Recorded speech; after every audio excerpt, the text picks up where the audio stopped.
June 2010, Cumbria in the northwest of England. The peaceful community of Whitehaven was about to be shattered by the murderous rampage of one man. This perfectly ordinary 52-year-old taxi driver had suddenly taken it into his head to shoot everybody in the area. Over the course of one day, Derrick Bird would kill 12 people and injure 11 more. He picked people off who were just going about their day-to-day lives, and it seemed to make absolutely no sense whatsoever. That was the worst day of my life. I wouldn't wish it on my worst enemy. The callous killer only stopped when he'd run out of ammunition, finally turning the gun on himself as the police were closing in. We have a man who had committed no substantial crime in his life, who in one moment transformed himself into a spree serial killer. This senseless and horrific shooting spree of unarmed and innocent victims makes Derrick Bird one of the world's most evil killers.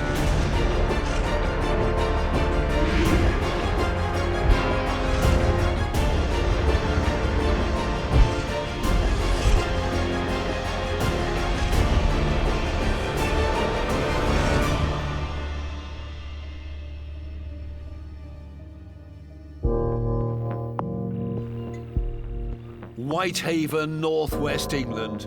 On the 2nd of June 2010, a lone gunman embarked on a deadly killing spree that rocked the nation.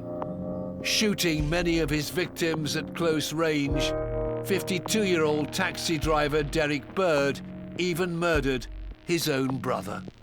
Bird's shooting spree effectively occupied only about 12 hours. And the impact was extraordinary because this was in the days, of course, of rolling news, of 24-hour news channels. As it unfolded, and as Bird became more and more obsessed by killing anybody who came across, so it became ever more dramatic. Most of Bird's victims were completely random targets. People delivering catalogues, people taking their shopping home, people just going about their day-to-day business. And I think it emphasises for me how fragile life is, especially when you encounter somebody like Derrick Bird, who has nothing to lose. Derrick Bird killed 12 people, injured a further 11, and then turned the gun on himself.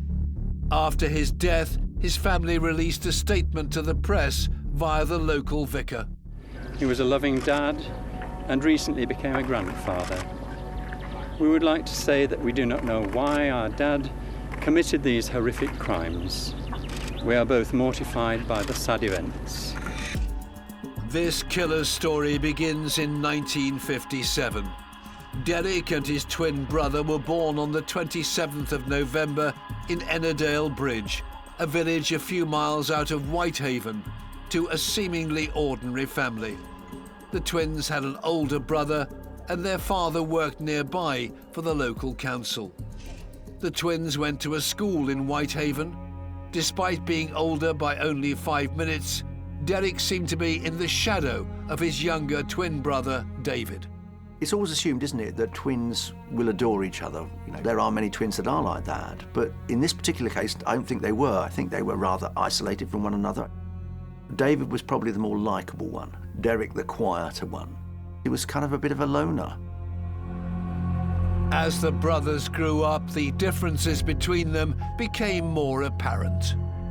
David was his twin brother, but that was where any resemblance ended, I think.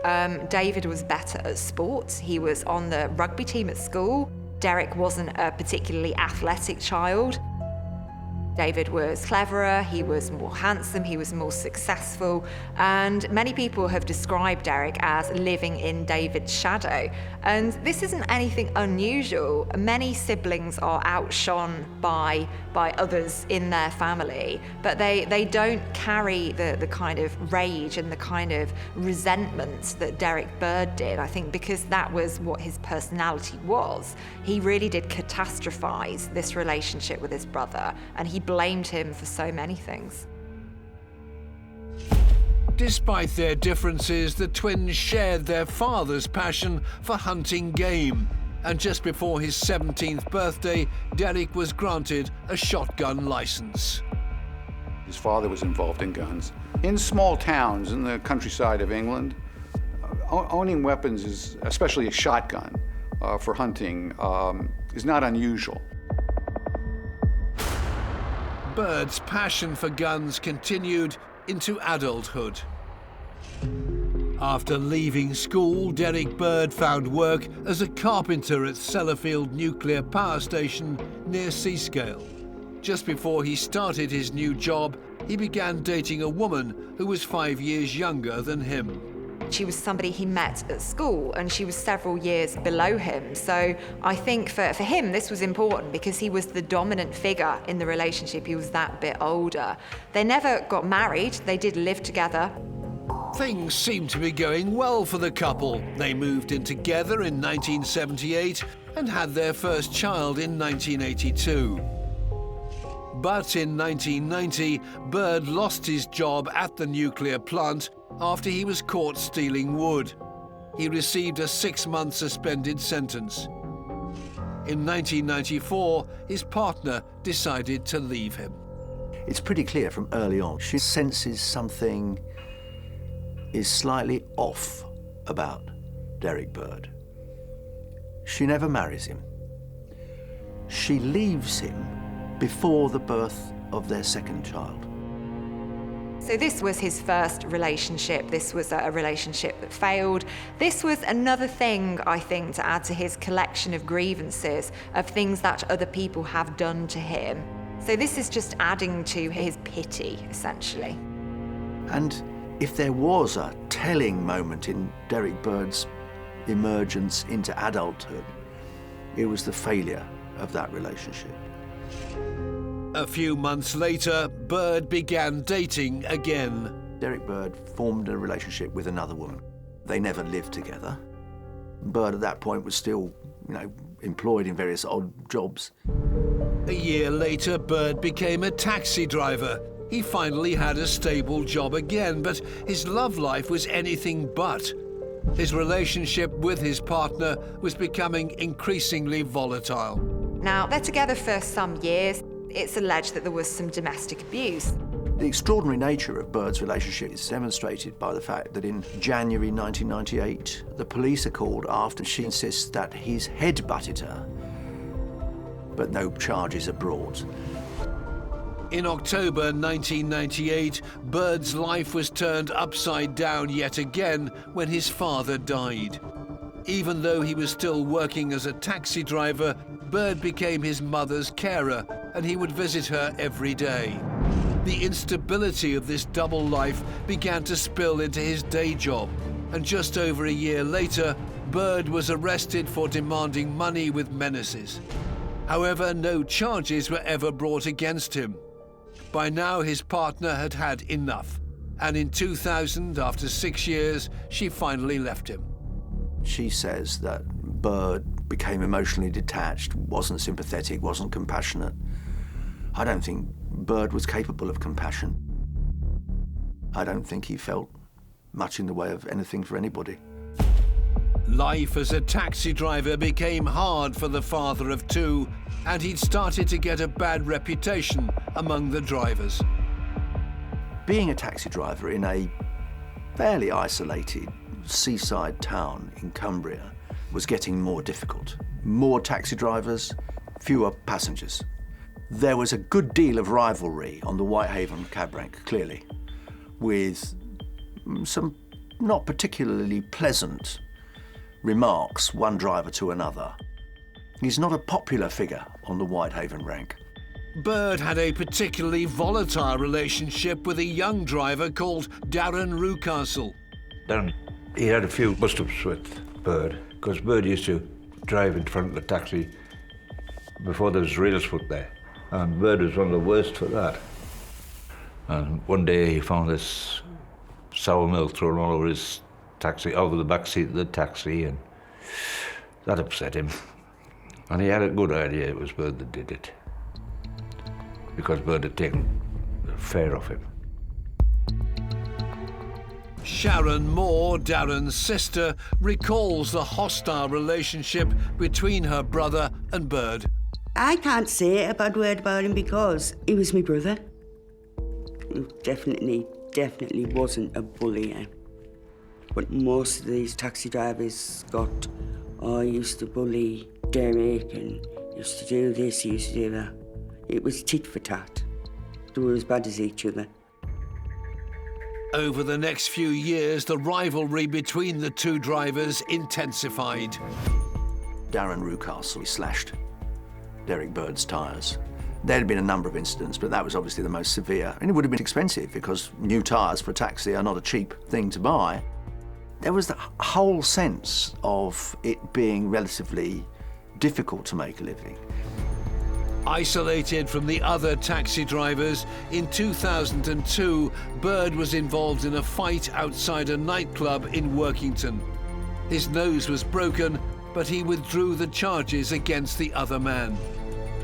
5 years later, age 49, Bird was attacked again, this time whilst he was working. Derrick Bird was assaulted by some passengers who'd made off without paying from his taxi. It was a serious assault. He had a laceration to the head, he had broken dentures, he had a chipped tooth. This was something that he took very, very personally. This is further fuel to the fire. His first girlfriend leaves him. His second girlfriend leaves him. The only good job he ever had at a nuclear plant, he loses because he engages in theft.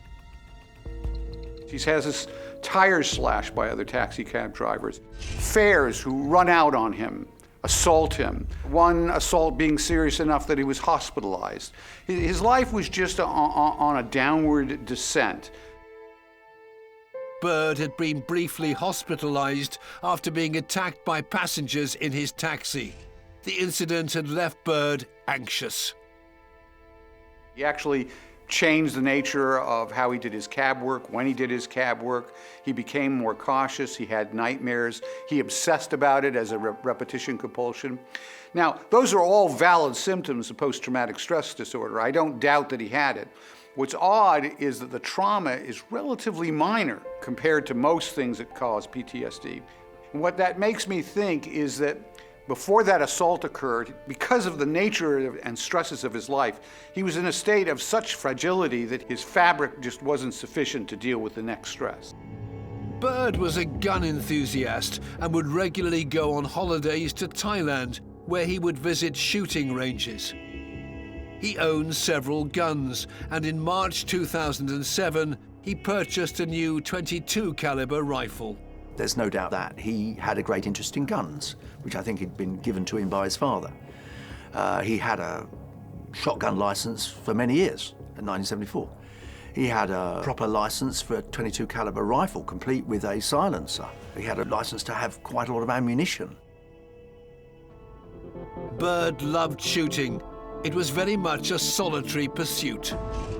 He had very little in common with his fellow taxi drivers in Whitehaven. In February 2008, his taxi was vandalized and he suspected one of them.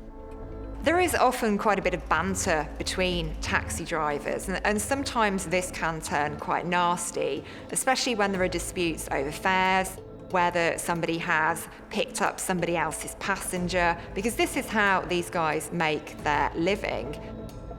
But for Derrick Bird, he attaches an awful lot of significance to this because he has this permanent exclusion narrative. Everybody is out to get me. Everybody is against me. And I think this does add to that. Money was tight for Bird, and he became increasingly paranoid about it. When Derrick Bird's father had died, there was an argument about the will and who was to get what in the will. Bird felt that his twin brother and the family solicitor were planning to reveal to the tax authorities who were examining Bird's affairs at that time that he had a secret bank account in which there was £60,000. He was convinced that the world, his brother, his solicitor, and every other taxi driver was against him. And then added on top of that, a little fuel that everyone was against him. Bird also discovered that his father had lent his twin brother David money before he died. Derrick found out that his father made an unspoken secret loan to David. Even at the point where he's the person, taking over and being responsible for the welfare of his mother, David is getting the money, feeling disinherited and believing, as he did, that his brother and his accountant were plotting against him to get him jailed for tax fraud were just too much for him. He was of the view that his brother and his solicitor had conspired against him. He felt very bitter about a £25,000 loan that his father had made to his twin brother back in 1998. So this is somebody who really does hang on to grudges. He collects them, he stores them away. He doesn't deal with those issues with that anger, and it all boils and boils and boils away. He was a man who was rapidly going nowhere, was finding himself alone. The frustration was simply too much for him. Alienated from everyone and increasingly annoyed that his twin brother may have benefited from his father's death, Derrick Bird had finally had enough and came to a fateful decision. Full of rage and armed with his rifle, in the early hours of June the 2nd, he drove to his brother's house in Lamplugh. Derrick Bird arrives in his brother David's house with his silenced .22 caliber rifle and confronts him sometime in the early hours. I can only imagine the brother would have been utterly bewildered. Suddenly his brother appears in the middle of the night, wakes him up. Bird proceeds, without any warning, to shoot his brother. Not once or twice, but 11 times in the head and the body. This was a really, really cowardly act. He's caught his brother at the time when he's most vulnerable. It wasn't just an intention to kill, it was an intention to completely destroy. So shooting somebody 11 times, that's way more violence than you need to get the job done. So I think this does show the intensity of the resentment that Bird felt towards his brother. For him, it was a cathartic release. Remember, this isn't just a brother from his point of view that cheated him out of some inheritance, late in life. This is a brother who was the person to whom he was compared for his whole life and compared unfavorably. So this was the final act of justice from his point of view. Having shot his twin brother dead, Derrick Bird then left David's house and made his way to the home of 60-year-old Kevin Commons. Just after 5 o'clock that morning, Derrick Bird drives to the house of his solicitor, Kevin Commons, and he hangs around waiting for him for around about 4 hours. So for me, this is really significant because it's showing that Bird has a rage that is not dissipating. I think when most people are angry and they don't have an outlet for that anger, it does fizzle away and people calm down, people feel better, but not Derrick Bird. Several dog walkers saw Bird outside Kevin Commons' farmhouse in the village of Frissington. He waited there for several hours, planning his next deadly move. Around about 10 o'clock that morning, Kevin Commons drives up his driveway, sees Derrick Bird blocking him in and probably wonders what on earth is going on. He's not given long to process that thinking until Bird comes out and shoots him twice. He must be absolutely shocked. What on earth is he doing? So he's just basically trying to survive at this point in time. He hasn't killed him. So he stumbles to his feet. He starts to crawl away, to go back towards his house. A neighbour heard the gunshots and saw Kevin Commons trying to flee. Bird follows him, but replaces the shotgun with the rifle and proceeds to shoot him twice more, killing him at the spot.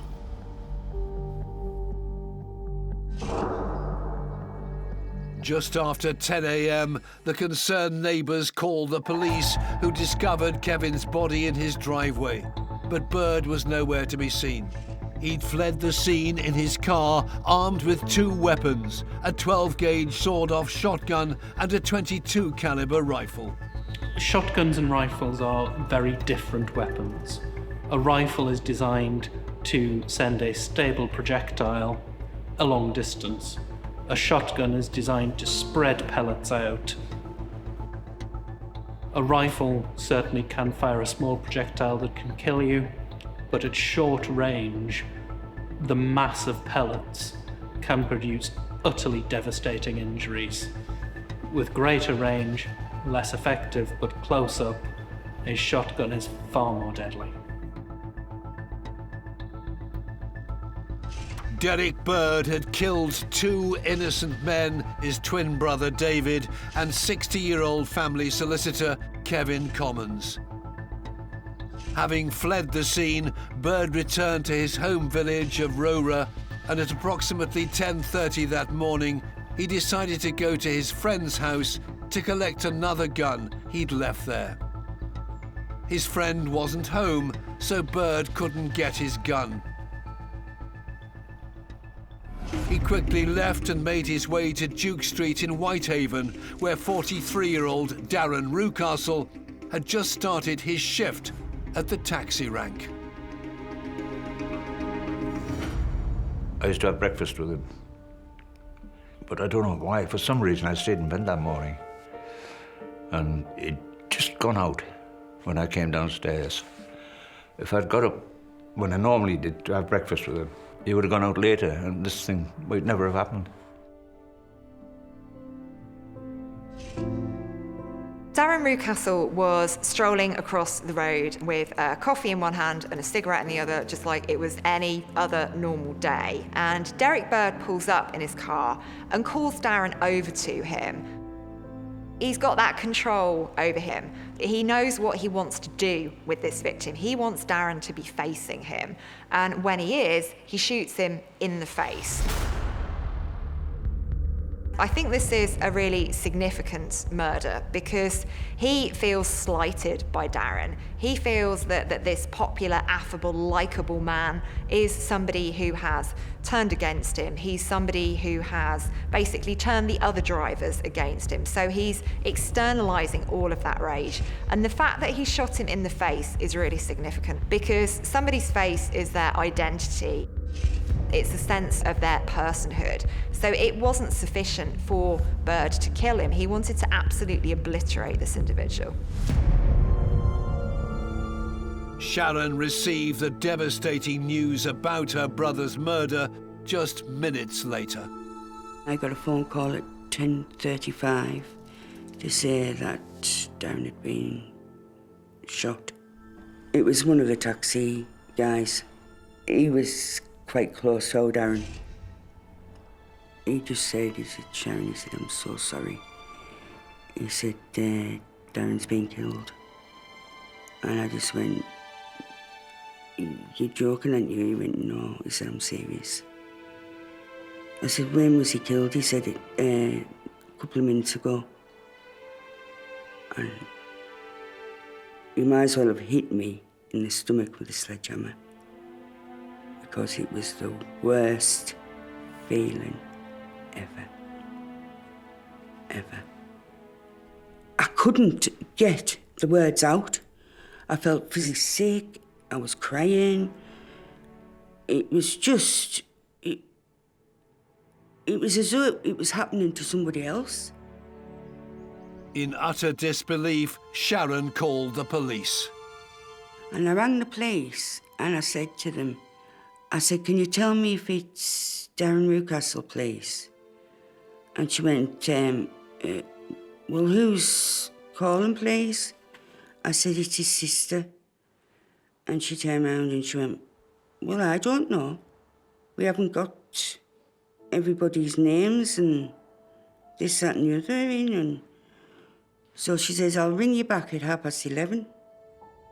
With no one to officially confirm Darren's death, his family had an agonizing wait ahead of them. With the reports of another man being shot dead, the police deployed every armed officer in the county to try and stop the deadly gunman. He was literally shooting at anything he felt like.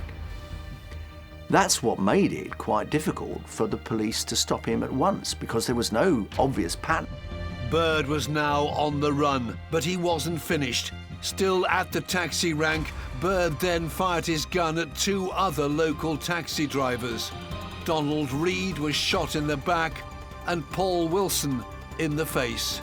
Incredibly, both men survived. It's no accident that Bird, who was by now clearly obsessed with revenge against his fellow taxi drivers, that he aimed at their faces. He's not seeking to wound, he's seeking to disfigure. Derrick Bird's rage goes from the specific to the general. So he's targeted his brother, he's targeted his solicitor, he's targeted the men at the taxi rank. But after this point, anybody could fall victim to him. He is literally driving around the streets of Cumbria, picking off people that he comes across. What I believe happens then is he loses all control over the aggressive impulse. It's now just a wild, derelict impulse, seizing a moment to kill. A local police officer in Whitehaven heard the shootings and spotted Bird's silver car with a shotgun pointing out of the front passenger window. As he gave chase, he saw Bird aim his shotgun at another taxi traveling with a passenger in the opposite direction. He didn't do anything to avoid capture. He was driving around killing people.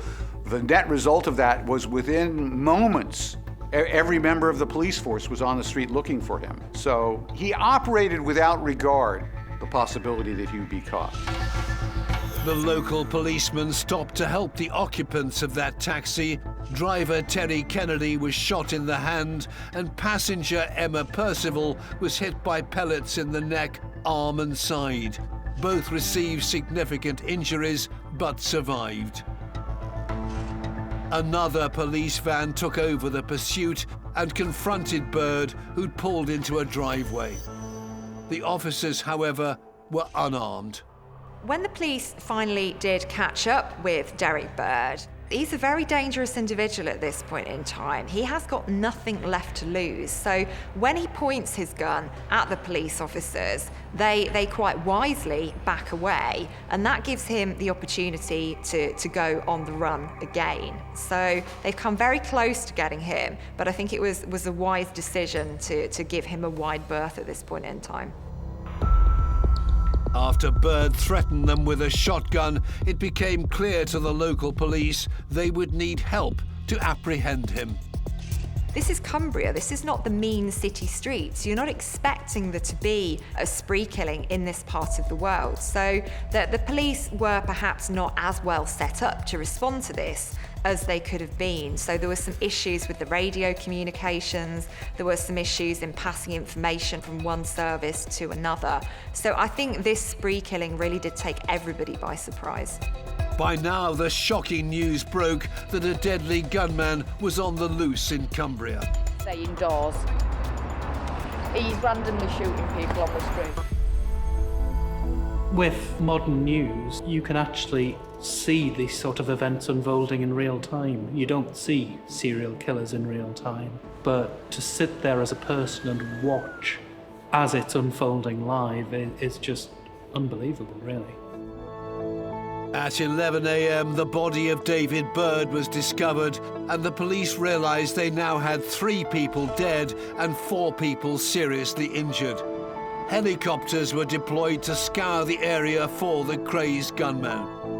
But Bird continued his deadly mission and arrived at the village of Egremont, where he killed his next 2 victims in quick succession.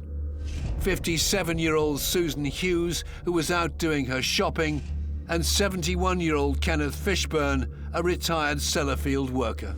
His MO was as simple as can be. You drive around, you see somebody, you have the slightest inclination to kill him, you kill him, and if you don't, you kill him.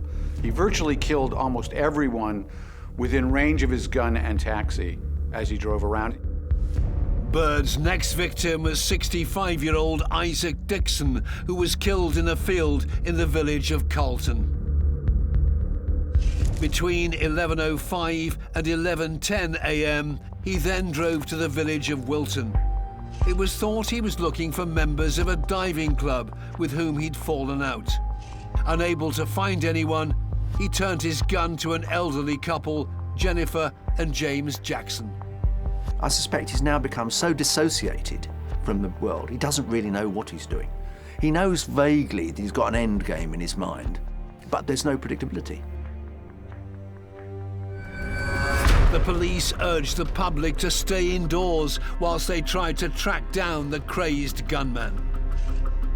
Bird then made his way to Gosforth, where a 31-year-old part-time farmer and semi-professional rugby player was shot dead as he was working in a field. He wasn't seeking out people. He was shooting at people pretty much at random. Passer-by, a woman on the way back from the shops, a man with his dog, a man in a field. Around 11:25 a.m, Bird drove to Seascale, where he aimed his gun at 23-year-old estate agent Jamie Clark, who, upon being shot at, crashed his car and tragically died. Minutes later, Bird shot at 40-year-old Harry Berger, a pub landlord, who survived but lost 2 fingers. He's being pursued by armed response officers, helicopters, the whole panoply of a manhunt. And he's literally zigzagging across western Cumbria. I mean, it's horrifying to say, but looking for targets. There is no rhyme nor reason for that. The only rhyme or reason is in the completely distorted reality of the empty, lonely shell of Derrick Bird. At approximately 11:27 a.m, Derrick Bird shot 2 victims in Seascale: 64-year-old cyclist Michael Pike and 66-year-old Jane Robinson, who was just yards away from the house she shared with her twin sister. Bird had murdered 12 people on a frenzied shooting spree and injured 7 more. The police knew who they were pursuing, but were still unable to apprehend the 52-year-old taxi driver. There were a couple of occasions, without question, in which Bird might have been stopped. At one point, a police armed response team were pursuing him, following radio instructions. When he passes them in the opposite direction, they do an abrupt U-turn and follow him. But then Bird gets through some roadworks before they do. They get stuck under a bridge. He gets away. Fleeing police, Bird drove to Eskdale Valley and opened fire at 6 random people. He then stopped carer Fiona Moretta and asked her if she was having a nice day before shooting her in the face. Incredibly, she survived. He drove around until literally he ran out of bullets. The only thing that stopped him was running out of bullets. By this point, Bird is pretty well aware that the net is closing in around him. He then starts to crash into vehicles. You can imagine by now his grasp of reality is distorted, to put it politely. He bangs into vehicles. He damages the tyres of his taxi.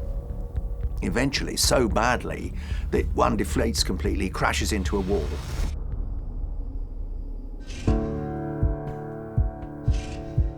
Bird was now running out of petrol. With no ammunition and his car damaged, he drove to a beauty spot near Boot called Dr. Bridge. He'd run out of shotgun bullets, and suddenly he realized that, unlike his hyperbolic fantasies before this, life as you know it was really over. At approximately 12:30 p.m, police found Bird's car abandoned with one of his guns inside. Bird was now on foot, armed with his rifle. With the public still at high risk, the police had now taken the decision to name Derrick Bird as their prime suspect, but there was still no sign of him. Then, at approximately 1:30 p.m, police officers found Derrick Bird's body in a wooded area near Boot. He'd shot himself. He'd engaged in the ultimate failure act. There was no reason for him to be here anymore. He's got nothing left to lose at this point in time, and spree killers will often take their own lives, and what this represents is a way of taking back control. So they are the ones who are making the final decision on when it is they die. They don't want to go to prison. They don't want to have to face the consequences of their actions, so they take that very calculated decision to kill themselves.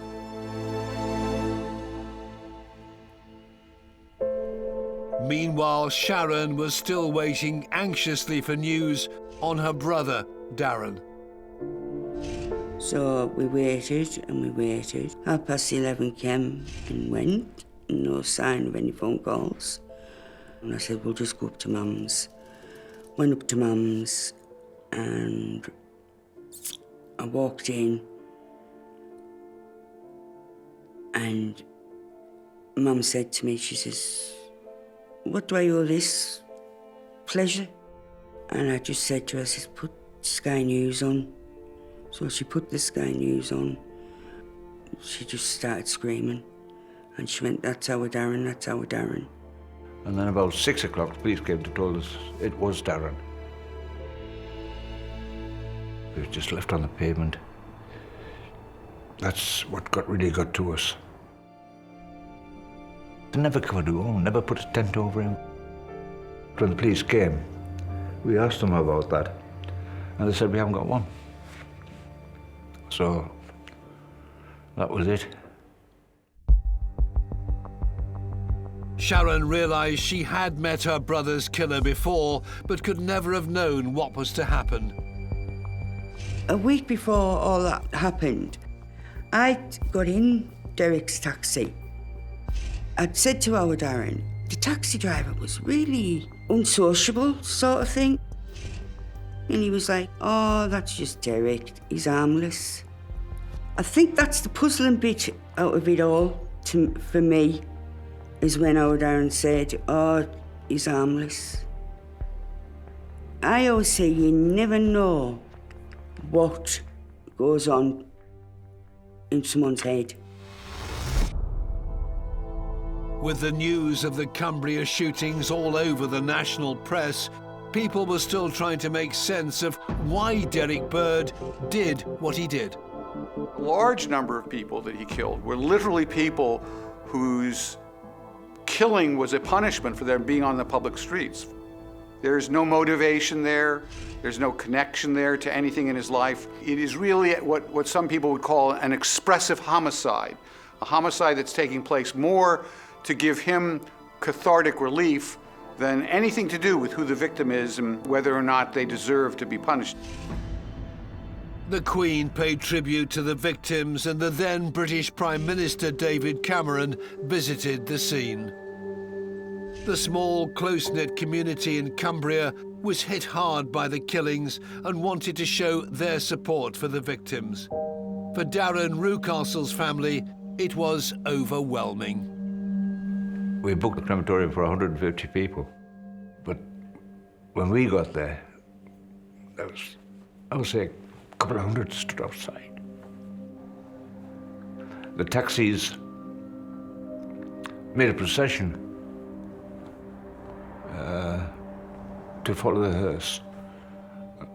I would say just about every taxi in the area was there. People lining the streets as we went past.